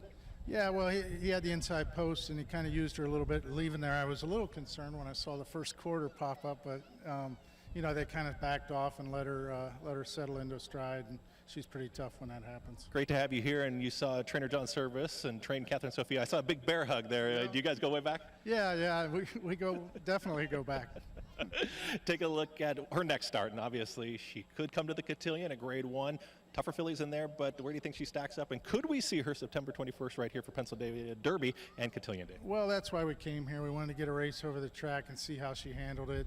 I know some horses don't handle it that great here. So, you know, at least this keeps that door open, and we'll just see how she's doing when the time comes. Pleasure to have you. Great run there. Congratulations on the win. Trainer Mark Hennig, also great on social media, by the way, if you catch him there. Winners of the Catherine Sophia Stakes, maybe Gun Song back here on September 21st.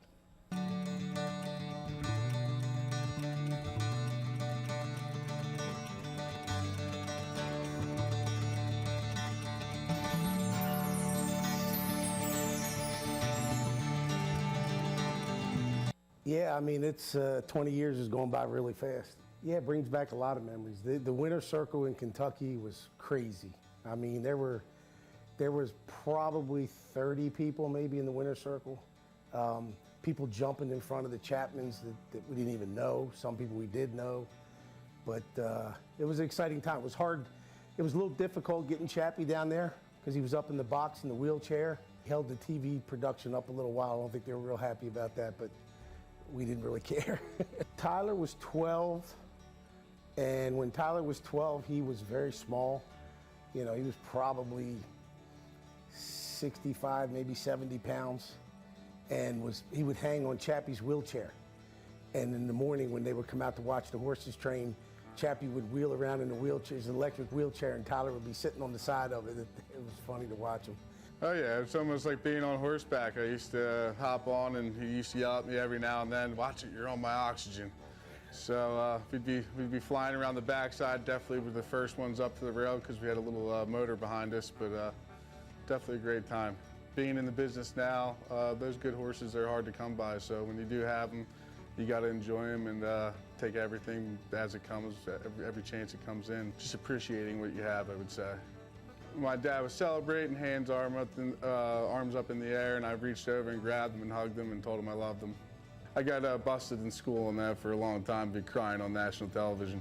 This year especially being the 20-year reunion and you know, making such a big deal about it, and I guess because it's been 20 years, it hasn't only been Pennsylvania, it's kind of taken off again like wildfire across the country. I mean, I've done a lot of interviews from different states, and you know, people, you know, it's been 20 years, can you believe it? You know, what do you think, how's it been? And it's been very exciting. Kids are older now, so they're really able to enjoy it. The grandkids are enjoying it and have no idea why, but they're having a good time. And welcome back here trackside, and a lot of great memories, of course, of Smarty Jones, and a song. You know you've made it when you've got a song about you and Smarty Jones, but of course joined by the one and only Patricia Chapman is always how I've seen your name written down many, many times, but everybody calls you Pat. So Pat Chapman, owner of Smarty Jones, of course, and 20-year anniversary. So honored to have you join us. Oh my gosh, it's so nice to be here. Who would have thought 20 years ago Pat, we'd be here? Yeah, Pat, you were here 5 years ago for the 15th anniversary. It was kind of a little bit of rain. You were out on the racetrack. What is it like to be here now? I know you don't live around here anymore. You're down in Florida permanently, but 20 years later, I know you were up at the farm last night where Smarty is. What's it like? Oh, my God. Oh, it's terrific. You know, reliving all those times, it's unbelievable. And being up there with Smarty, seeing him, seeing the wonderful care he's getting up there, he looks as good as he did 20 years ago. Yeah, looks like you could put a saddle on him and run another race. You know, I saw that video. I saw you walking over it was the wet weather when Smarty had come out, but I just had a feeling. I said, Pat Chapman just said, I'm getting out there. I'm going to make sure I am walking with Smarty. There were puddles and whatnot, but you got out there because you just were always so joint right there with the horse on that journey. Absolutely. You know, and Dick, you asked me later, was that planned? And I said no. When I saw Mario coming with Rodney, walking Smarty down, I just was so excited, and out through the mud I charged and walked with him all the way up then to the, you know, the paddock area, and I just felt like we were in another stakes race that day. What fun. Pat, everybody remembers the Derby and the Preakness and the races in Arkansas. His first two races were right here at Parx back in November of 2003. The second one was the PA Nursery, won by 15. That's kind of the moment. What do you remember from that day? Oh, what I remember from that day, I remember my heart was just pounding out of my chest. I was sitting with John. You know, my husband and I were supposed to be in Florida, but I said, no, we're staying to watch this horse race. And I had gone upstairs with John, watch it from his box, and Smarty was just pulling away, and John was saying, oh no, and I'm thinking, what's wrong with this?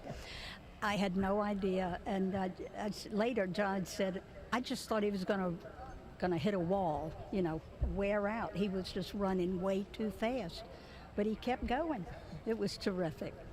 I've really called him, you know, being new to the area somewhat. He's one of the most famous horses I can remember, and what he's done for this state and for this region, it's just incredible. You know, you talk about Chappie, but also you both on that journey together with the horse, and what he did really for the nation overall, and how he captured the hearts of so many, because 20 years later, we've got the bags and the jerseys and the shirts and whatnot, but to celebrate a horse 20 years later and your journey with the horse, incredible. Absolutely incredible. Now I want to say one thing about that. You know, if recovery from addictions were not possible, that journey would never have taken place. Chappie and I were both in recovery from addictions when we met each other. And it just seems like it was meant to be, you know. And It really was, Pat. And I remember specifically calling you after the Arkansas Derby. You and Chappie Yes. were driving back to Florida. And I heard you saying to Chappie's talking in the background, like, yeah, maybe we might sell that horse. And Pat says, you'll sell that horse over my dead back. Absolutely. It was one of the great quotes ever. And of course, you never did. And you still have it to this day. That horse will be with me until one of us dies. And you're taking a look at this run of the Arkansas Derby, and you see John Service, and just when you kind of see each other just in passing now, is Smarty the first thing you start talking about, or do you talk about other things? We talk about other things, but I'm sure Smarty's one of the first things we both think about, because again, you know, we wouldn't be together if it weren't for Smarty. Yeah, and that Arkansas race was everything. He had to win it just to get back into the Derby, because it was a different kind of the way they That's did right. things back then. If he didn't win it, he wasn't even going to make Kentucky. Not He only had did he no win points, it, right. right, no points. He gets $5 million bonus. That's right. Oh my God. Worked out well, Pat. It sure did work out well.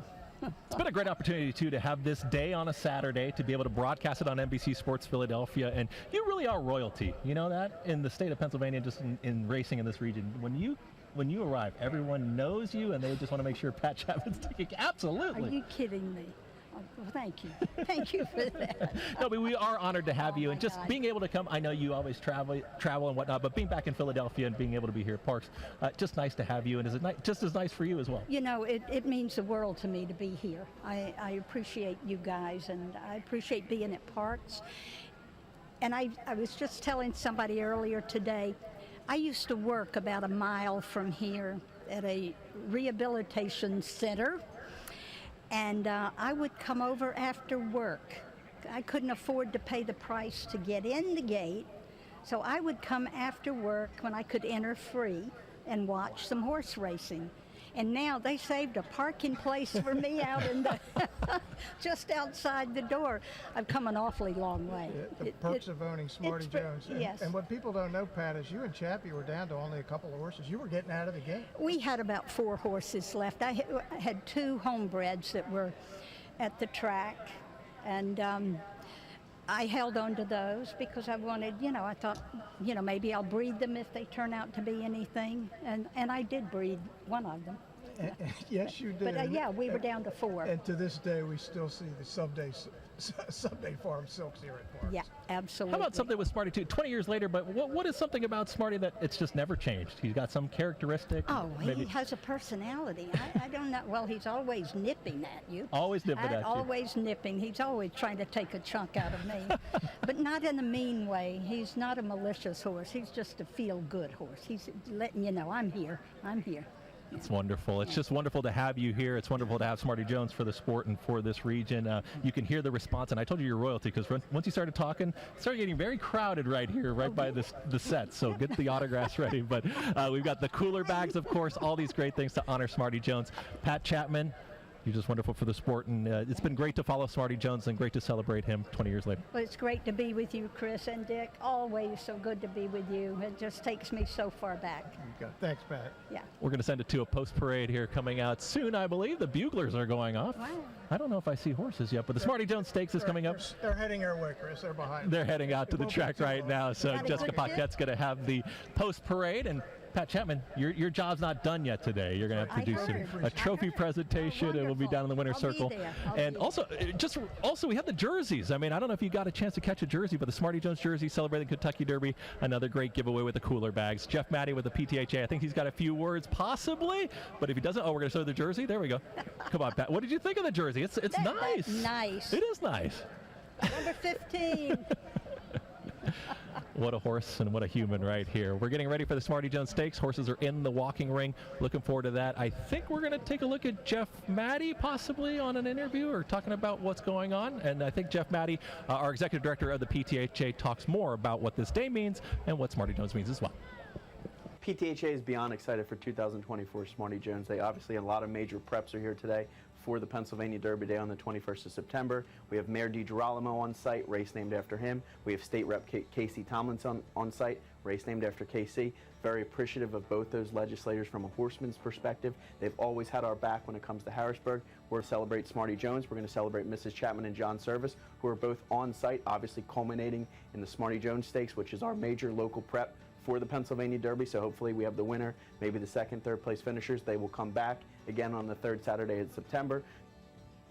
Being on NBC Sports Philadelphia today only highlights the day even more so. Could not be more proud of our partnership with NBC Sports Philadelphia as we look to grow the PTHA, grow Parx Racing, and grow the sport of thoroughbred racing in the Commonwealth of Pennsylvania. Up next, race number 9, the $200,000 Smarty Jones Stakes. Daily double exacta trifecta wagering. It's a stakes race going a mile into 16th for 3-year-olds. Post time is 6 minutes away. Number 1, Muga 2, Eliseo Ruiz, aboard for Jeff Engler, owned by Average Joe Racing Stables and Dan Wells.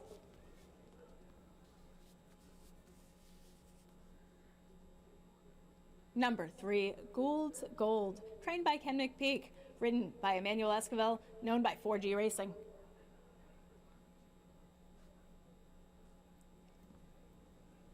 Number 4, Pennsylvania bred Uncle Heavy, Paco Lopez in the irons for Butch Reed, owned by Milan Racing Stables and LC Racing LLC.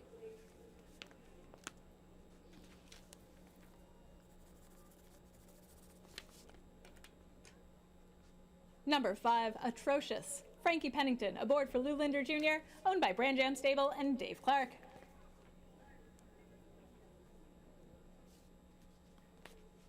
And number 6, Just Step On It, Jose Lescano looking for 4 wins on the card. Lou Linder Jr., the trainer, owned by Brand Jam Stable and Dave Clark.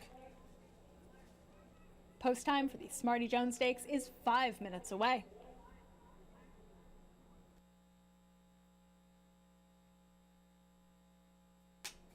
Race number 9, scratch the 2 catalytic and a jockey change on the 6, Just Step On It to Jose Lescano. No superfecta wagering in the Smarty Jones Stakes race 9. And in race 10, a jockey change on the 1, Tap Information, Frankie Pennington. Por Supuesto gets Josie Arangel aboard. Scratch number 6, Big John, and scratch the 10, Navy Rules.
Getting set for the Smarty Jones Stakes, of course, right here at Parx Racing on NBC Sports Philadelphia. Pat Chapman said she's going to hang out with us a little bit. She's going to handicap a little bit. How about that?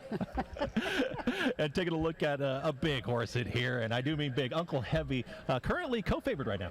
Yeah, you called his Withers win, Chris. They were really excited. They ran in the Wood Memorial. It didn't quite work out like they'd hoped, but he's had a little bit of time off. He's back on his home track. First time he's run here since last year, where he was so good. And it's such a cool story with Uncle Heavy. Mark Reed, who was Pat and Chappie's original trainer, was bred on their farm with he and his wife Barbara. And it was a mare that was like $1,700. They couldn't sell her, and they said, hey, why don't we just keep this horse? And they end up getting Uncle Heavy. Pat's got a good story about that, but let's talk to Butch Reed first, see what he thinks about Uncle Heavy's chances here in the Smarty Jones. Jessica Paquette, joined here with trainer Butch Reed, who will send out Uncle Heavy, no stranger to success here at Parx and on a national stage. Now, he's danced a couple of big dances this year. How do you think he's matured from that first half of his 3-year-old year to now? Yeah, we've given him a little bit of a breather this time around. We kind of, threw him to the wolves there for a few starts, but I actually think he had a couple of legitimate excuses in a couple of those races. So we've given him a nice freshening, and he will be with blinkers on the first time. That's kind of sharpened up his speed with the last few breezes, so looking for a good effort from him. Butch Reed talking about Uncle Heavy in this spot. We're going to look at a couple other runners, but you were saying trophy presentation could be interesting. Right. That trophy presentation could be very interesting. It could be Pat Chapman and John Service presenting the trophy to Uncle Heavy, and John used to work for Mark Reed. Mark Reed was Chappie's and my trainer back in the day, and Mark's the one who got us to John's Service as our trainer. I mean, goodness, the circle goes round and round, and that would be very interesting. Horse racing can be there are a lot of great horses in the race. Absolutely. Horse racing could be a very small world, but taking a look at some of the other rivals in here, we got Gould's Gold, of course, currently taking a look at the number 3, who is going to be currently your favorite at 6-5. Yeah, right now they're on the board. I'm looking at it, Chris, both 7-5, but it keeps changing back and forth. Gould's Gold is Ken McPeak. This is a son of Golden Sense, who was the sire of this year's Derby winner, Mystic Dan. So he's live, too, both 7-5, 6-5. We'll see who ends up going favorite. Let's talk about Mugatu, the second off of the last try at Laurel. Anything you like there? 7-1 currently on the board. Yeah, I mean, the horse has been in a lot of really tough races, Chris. He just hasn't been able to win very many of them. And he's got a full brother who used to run here at Parx, called Game Stocks. The 5 and the 6, both trained by Lou Linder Jr. He's got a couple in here. Big shot there. Atrocious big long shot. Just step on it. Just step on it. More fancied on the board, but taking a look at that 4th.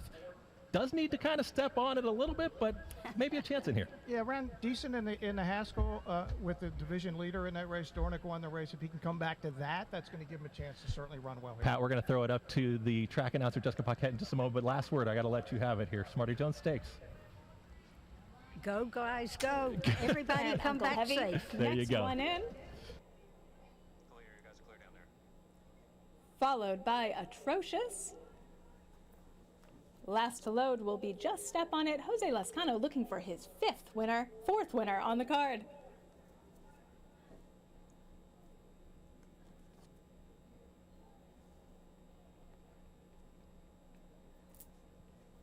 And now they're all in.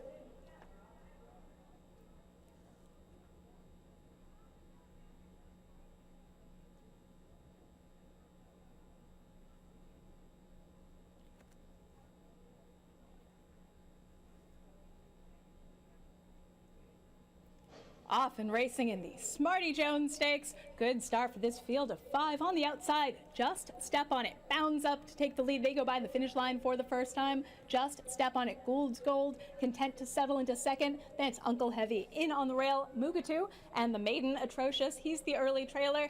But they are all chasing Just Step on It and Jose Lascano. They're in no rush, making their way into the first turn. A wall of 3 behind them. Mugatu in second, Uncle Heavy in between. The gray Gould's Gold. Those 3 across the track. It's a gap of 2 or 3 back to Atrocious. 5th and last. 25 flat for the opening quarter. Moderate early pace as they make their way through the first turn and head down the backstretch. Just Step on It and Jose Lascano. They have about a length or so over Gould's Gold.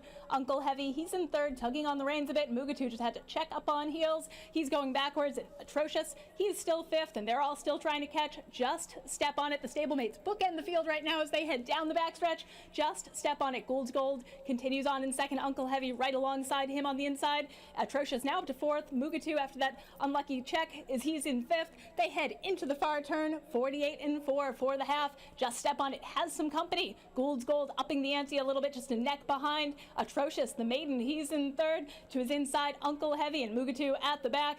Gould's Gold comes up to challenge Just Step on It, and he sticks his neck in front. Just Step on It trying to counter. Uncle Heavy is in the clear and making up some ground. They go around the far turn in the Smarty Jones Stakes. Just Step on It resilient. Gould's Gold has a narrow advantage. Uncle Heavy grinding away in 3rd. Gould's Gold cannot put away a resilient Just Step on It, who is all heart to his inside. Those 2 are fighting it out with a 16th left to go. On the outside, Gould's Gold a narrow advantage, and Gould's Gold gets the Smarty Jones Stakes, followed by Just Step on It, Uncle Heavy, then back to Mugatu in 4th.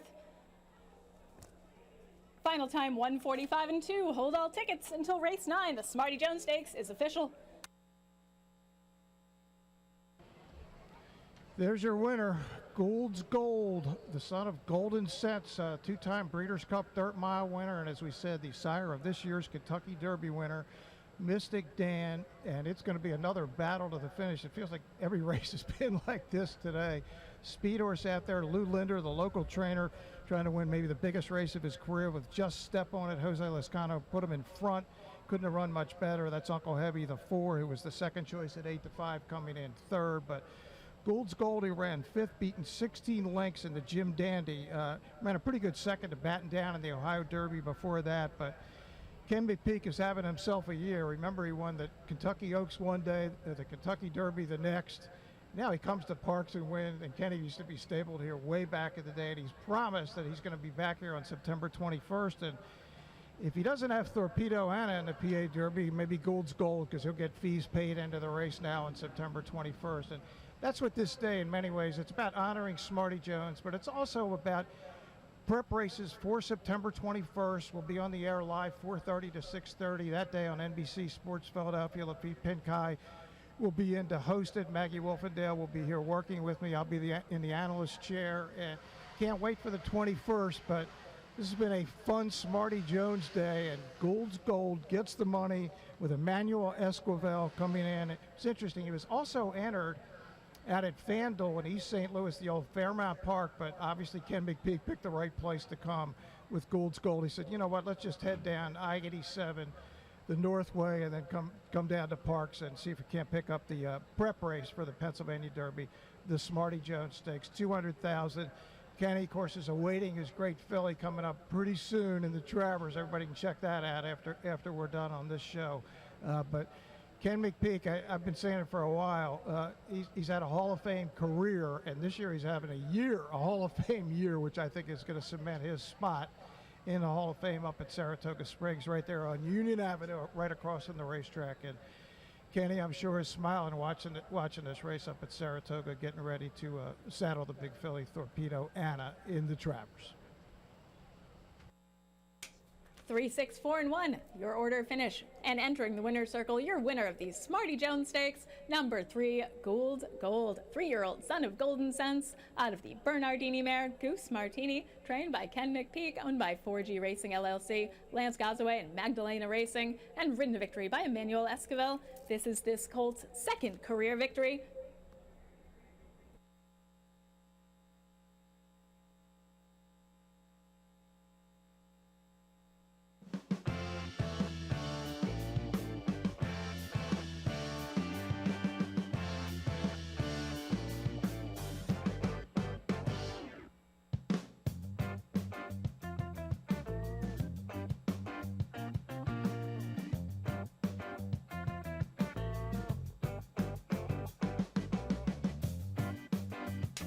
And now to direct your attention to the winner's circle. For the presentation of the Smarty Jones Stakes, we have John Service and Mrs. Patricia Chapman, the trainer and owner of Smarty Jones.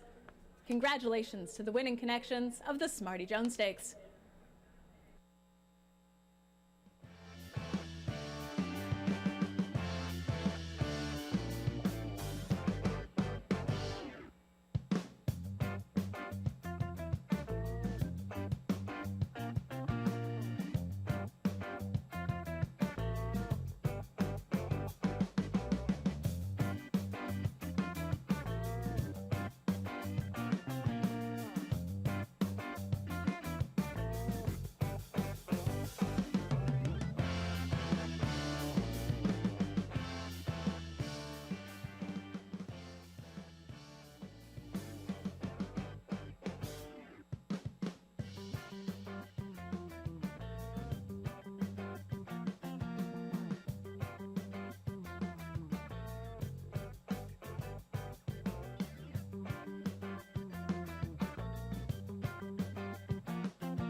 Here with Lance Gassaway, one of the owners, part of the group here involved in Gould's Gold. And if you didn't know the name, but you would definitely know the Silks. And Lance Gassaway, it's a pleasure to have you. Let's talk about that journey first for Gould's Gold, gets the victory there in the Smarty Jones. Yeah, it looks like he got a good trip. Manuel couldn't have probably asked for a better ride. Got out there and relaxed him, and he did his thing at the end. Yeah, it's an exciting victory, but not that long ago in May, you also had a victory because, like I said, those Silks on Smarty Jones Day, of course, Mystic Dan, the Kentucky Derby winner. How was that ride? And great experience, I'm sure. It's been a fun ride with Kenny and his whole crew. You know, it's a blessing just to have the crew he has. They have the horses ready, and you know, we had Mystic Dan and went through the process with him, and now Gould's Gold, same thing. We've had him ready every race, and it's just a blessing to have these type of horses. Honored to have owners just like you involved in the sport. Ken McPeak, maybe take a look at the Pennsylvania Derby? Possibly. Yeah. Lance Gassaway involved as part of the ownership group there with Gould's Gold. They get the victory here, maybe in the Pennsylvania Derby, but they caught the Kentucky Derby not that long ago. Thanks for joining us again right here on on Smarty Jones Stakes Day, a preview for the Pennsylvania Derby. We got the jerseys. We're going to give a few of these out here right to some of the great patrons just here trackside. All smiles in the winner's circle. Hope you've enjoyed it. We're going to wrap things up here on NBC Sports Philly in just a second, but big winners. Gould's Gold in the Smarty Jones. Here are your prices in the Smarty Jones. Winner 3, Gould's Gold, 440, 260, 210. Second, the 6, Just Step on It, 320 and 210. Third, the 4, Uncle Heavy, 210. Fourth, the 1, Mugatu, the $1 exact at 3.6, $6.50. The $1 try, 3.64, 15 even. $2 double, 1.3, 13.80. The dollar pick 3, 2.13, 21.40. 10 cents super as a refund. Get back your 10 cents. Those are your prices in the Smarty Jones.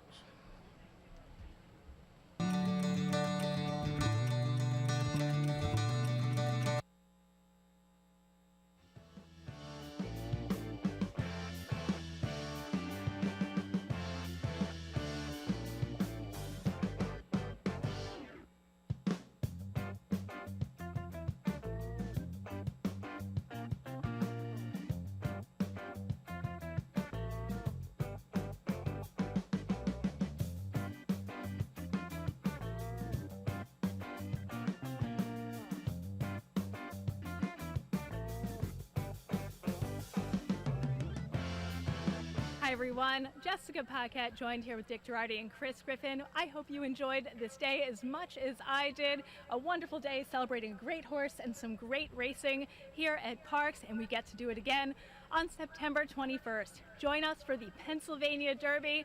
I'm so excited to see the field we'll have that day. I'm Jessica Paquette. For Chris Griffin, for Dick Girardi, thank you so much for joining us today in celebration of Smarty Jones, a horse who is truly a hero for the state of Pennsylvania and horse racing here in the state. Thanks, guys. That was impressive.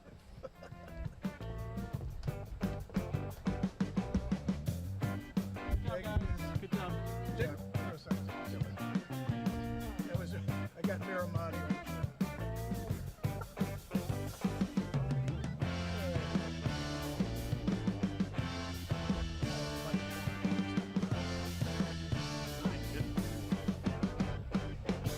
The Derby.